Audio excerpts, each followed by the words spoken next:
1,00,000 మంది శివభక్తులతో కలిసి మహారుద్రాక్ష పూజలో పాల్గొనండి. వెంటనే కాల్ చేసి మీ పేరును నమోదు చేసుకోండి. నమస్తే అమ్మ. నమస్తే. అమ్మ, జీవితంలో ఏదైనా ఒక పెద్ద స్టెప్ వేసేటప్పుడు 1,00,000 సార్లు ఆలోచించాలి. దాంట్లో ఫస్ట్ స్టెప్ ఏంటి? పెద్ద స్టెప్ అంటే అందరికీ ఇప్పుడు బాగా భయపడే పెళ్లి.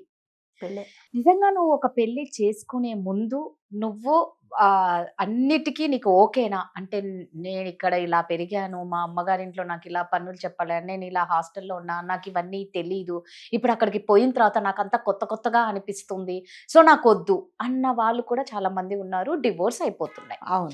అంటే ఎన్నో కోట్లు ఖర్చు పెట్టి, ఎన్నో లక్షలు ఖర్చు పెట్టి పెళ్లిళ్ళు చేస్తే మేము ఇక్కడ ఉండలేకపోతున్నాము, ఈ పొద్దున్న లేసినాల నుంచి ఈ పనులు మాతో కావట్లా, కొత్తల్లో ఎవరికైనా బాగుంటుందమ్మా, తర్వాత నిజంగా మన ఆడవాళ్ళ పని, నువ్వు ఇంట్లో ఉన్నా బయట ఉద్యోగం చేసినా పొద్దున్న లేసినా రోజు రొటీన్ ఒకటే పని ఉంటది, ఊడవడం తుడవడం. పనామ రాకపోతే మన పని, పనామ వచ్చినా కూడా మన పని ఉంటుంది.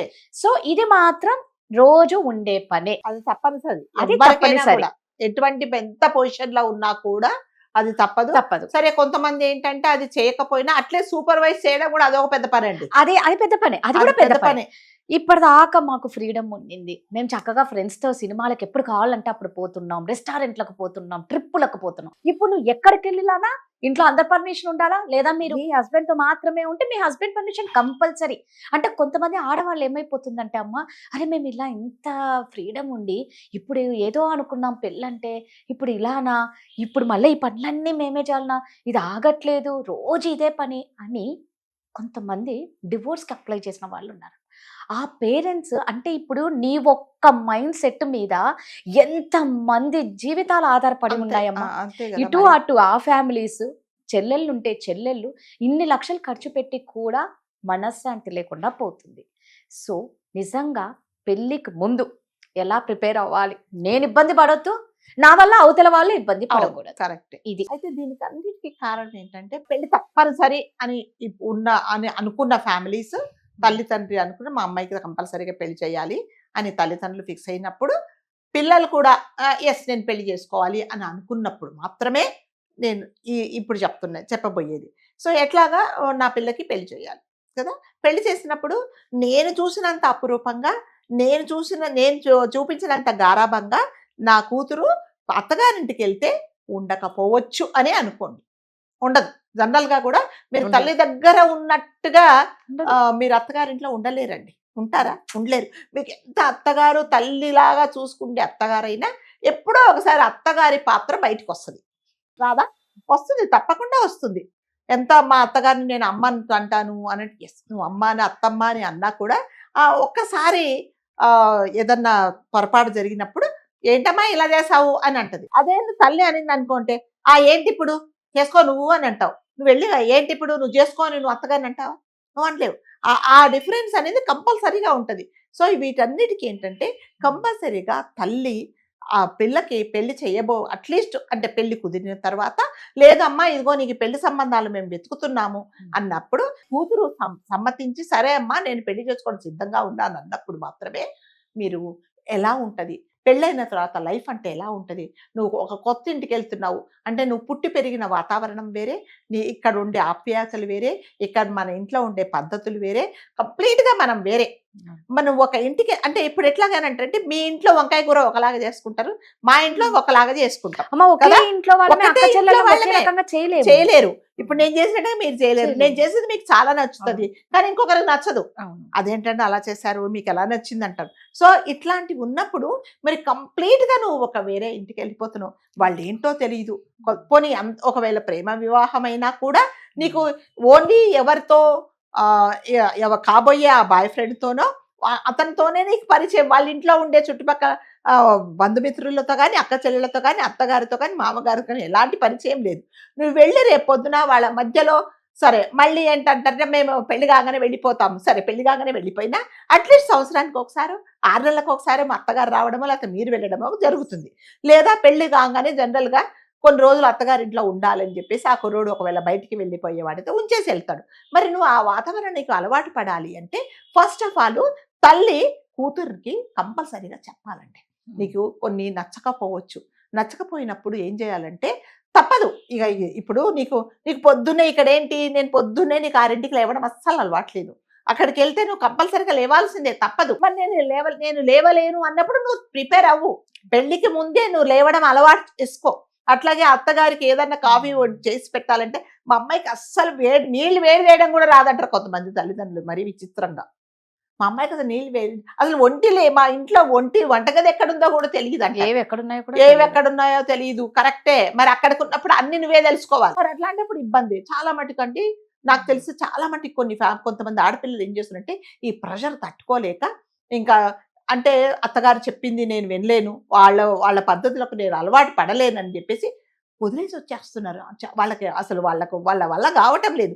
వీటన్నిటికంటే ముందు ఏం చేయాలంటే తల్లి కంపల్సరీగా చెప్పాలి, ఇలా ఉంటది, పెళ్ళైన తర్వాత ఇలా ఉంటది, కొన్ని బాధ్యతలు ఉంటాయి, కొన్ని తప్పనిసరి పరిస్థితులలో కూడా ఇది తప్పదు. ఒక ఆడపడుచు ఉంటది, ఆమె పెళ్ళి అయ్యేదాకా మీ ఇంట్లోనే ఉంటది. మీ తల్లిదండ్రులు, మీ అత్తగారి మామతో నేను ఆడపడుచుంటే నాకు వద్దు అని అంటే అది కుదరదు కదా. అది ఎలా కుదురుతుందండి? కుదరదు. అట్లాగే మామగారికి ఒకసారి అవసరమైనప్పుడు ఏదన్నా హెల్ప్ చేయాల్సి వస్తుంది. అత్తగారి ఒంటింట్లో పని చేసుకుంటే నువ్వు కూడా హెల్ప్ చేయాల్సి వస్తుంది. లేదు నా చేత కాదు అని అంటే అది కుదరదండి. అంటే ఒక సంసారము సజావుగా సాగాలి అని అంటే కంపల్సరీగా నువ్వు పెళ్ళైన తర్వాత కొన్ని అడ్జస్ట్మెంట్లు అయితే తప్పదు, రాదు. కొన్ని ఎన్నైనా సరే.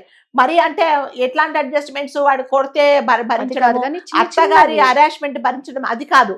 నువ్వు ఆ ఇంటి మనిషిలాగా నువ్వు కలిసిమెలిసి ఉండాలి అంటే మాత్రం కొన్ని కంపల్సరీగా నువ్వు అలవాటు చేసుకోవాల్సిందే. కొంతమంది ఫారినర్స్ అండి, ఫారినర్స్ కి మనకి ఎంత తేడానండి. వాళ్ళు వచ్చి ఇక్కడ అడ్జస్ట్ అయిపోయి వాళ్ళలాగానే వాళ్ళు బతుకుతున్నారు. సో వాళ్ళు వదిలేసి వెళ్ళిపోవట్లేదు జనరల్గా, సామాన్యంగా. మన వాళ్ళు ఏం చేస్తున్నారంటే ఇదన్నిటికి కారణం ఏంటంటే ఇంట్లో మళ్ళీ తల్లి చెప్పకపోవడమే. పెళ్ళైన తర్వాత ఎట్లా ఉంటుంది, లైఫ్ ఎలా ఉంటుంది అనేది నువ్వు ఒకసారి కూర్చోబెట్టి చెప్పు. ఒకవేళ నాకు ఇప్పుడే పెళ్లి వద్దు అంటే కొన్ని రోజులు ఆపేసి, లేదు మంచి సంబంధం వచ్చేసింది, నువ్వు పెళ్లి చేసేసేయంటే అసలు ఆ అమ్మాయి మనసులో ఏముందో నువ్వు తెలుసుకోలేకపోతే చాలా ఘోరాలు జరిగిపోతున్నాయి. మనం ఎన్నో చూసాము. సో సరే అమ్మ చెప్పింది కదా అని అక్కడ పెళ్లి చేసుకున్న తర్వాత అమాయకమైనోడిని మళ్ళీ వాళ్ళు తీసుకెళ్లి ఏ కుక్కర్లోనో ఏ డ్రమ్ములోనో వేసే ఇది కాదు బదులు. కాబట్టి ఫస్ట్ మీరు పిల్లను కంపల్సరిగా చేయాలి. అట్లాగే అత్తగారు కూడా మా ఇంటికి ఒక కోడలు వస్తుంది అన్నప్పుడు నీ కూతురు నువ్వు ఎలా చేస్తావో అలా చూసుకోవాలి. ఏదైనా తప్పులు జరిగినా కూడా సరే నా కూతురు అయితే చేస్తే నేను సర్దుకుంటాను కదా అన్నట్టుగా అత్తగారు కూడా పెద్ద మనసుతో ఉండాలి. ఏ ఇంట్లోనైనా రాదుగారు ఒక సంసారం బాగుండాలంటే అత్తగారు కోడలు మీరిద్దరు ఒకే మాట మీద అస్సలు ఎంత గొడవలే ఎంత హ్యాపీగా ఉంటుంది, ఎంత హ్యాపీ. ఇప్పుడు ఎక్కడ కోడళ్ళు మామగారు కోట్లాడిన దాఖలాలు ఎక్కడా లేవు, చాలా తక్కువ కదా. అత్తగారు ఆ కోడలు ఒకటే మాట మీద ఉంటే అసలు ఆ ఇల్లు ఎంత హాయిగా ఉంటుందో. అంటే హస్బెండ్ మాట వినకుండా పర్లేదు, వాళ్ళిద్దరు ఒకటే ఉన్నప్పుడు అసలు మీకు అసలు ఎక్కడి నుంచి వస్తాయి గొడవలు, ఉండవు. కాబట్టి అలా ఉండడానికి మీరు ట్రై చేయండి. సరే ఇంకా ఎక్స్ట్రీమ్ అయిపోయి అత్తగారు మిమ్మల్ని హరాస్ చేస్తున్నారు, ఆడపడు సూటిపోవటం మాటలు అంటున్నది, మామగారు మిమ్మల్ని ఇంకొకలాగా ట్రీట్ చేస్తున్నప్పుడు దానికి మళ్ళీ మార్గం ఉంది. భరించలేనప్పుడు మీరు బయటకు వచ్చేయండి, అంతేగాని మీరు అక్కడికి వెళ్ళి మీరు పెళ్లికి సిద్ధంగా లేనప్పుడు మీరు ఇబ్బంది పడి వాళ్ళని కూడా మీరు ఇబ్బంది పెట్టకండి.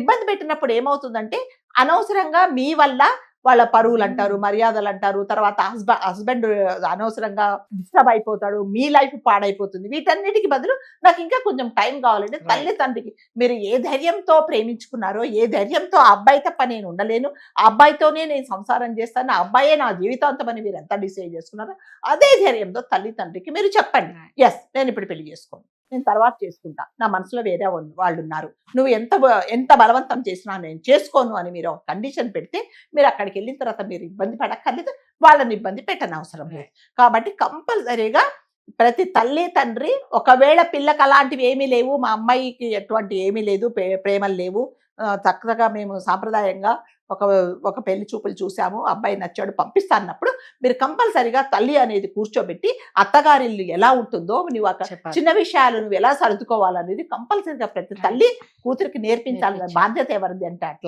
అట్లాగే రేపొద్దున అత్తగారింట్లో కూడా కొడుకు కూడా అత్తగారిని తల్లిని కూర్చోబెట్టి అమ్మ ఇన్ని రోజులు నేను నిన్ను వెనక్కి తిరిగాను, ప్రతిదానికి అమ్మ కాఫీ ఇవ్వు, అమ్మ నాకు టిఫిన్ బాక్స్ సర్దు, అమ్మ నా బట్టలు ఐరన్ చెయ్యి, లేకపోతే ఎన్నో సహాయాలు నేను కోరుకున్నాను అమ్మ, ఇప్పుడు నాకు ఒక భాగస్వామి వస్తుంది కాబట్టి అప్పటిలాగా నేను నీతో టైం స్పెండ్ చేయలేకపోవచ్చు, అంత మాత్రాన నీ మీద నాకు ప్రేమ లేనట్టు కాదు, నువ్వు కూడా కొంచెం అడ్జస్ట్ చేసుకో అనేది తప్పనిసరిగా కొడుకు కూడా చెప్పాలి. అట్లాగే తల్లి కూడా నా కొడుకు ఇంతకు ముందులాగా నాతో టైం స్పెండ్ చేయడు, నేను దీనికి అంతా రెడీగా ఉన్నానని తల్లి కూడా అత్తగారు కూడా కంపల్సరీగా అనుకుంటే గొడవలే ఉండవు. సూపర్, థ్యాంక్ యూ అమ్మా. Thank you.